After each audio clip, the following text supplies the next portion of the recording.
जय जगन्नाथ। हे पिला माने मु तुम मानक पई आज आउ गोटी नुआ कहानी नहीं आसीची। तेबे आज आम कहानीर नाम होची तुलसी दुई पत्ररु बासे। तेबे चलो आज आम कहानी सुनिबा। विद्यालय श्रेणीगृह रे गुरुजी इंग्रेजी पढ़ाउथांती। अन्य बालक मानक सह मोहन मध्य मन दे गुरुजी को उपदेश शुणुथांती। हठात प्रधान शिक्षक सह जड़े परिदर्शक श्रेणीगृह को प्रवेश कले। छात्र माने उठी तांको नमस्कार जणाइले। परिदर्शक देखिले श्रेणी रे इंग्रेजी शिक्षा दिया जाउछि।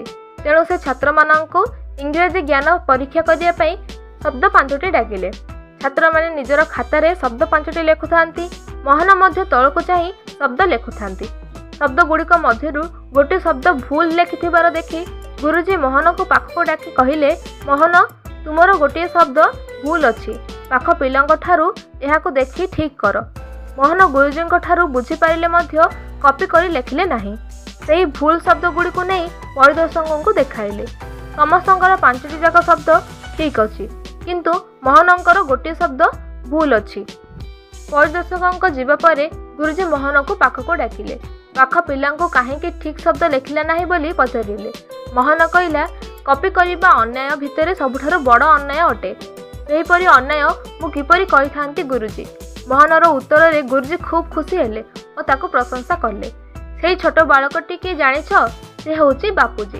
बापूजी को पिलादिनर नाम थिला मोहनदास करमचंद गांधी। परवर्ती समय रे तांको नाम होइथिला महात्मा गांधी।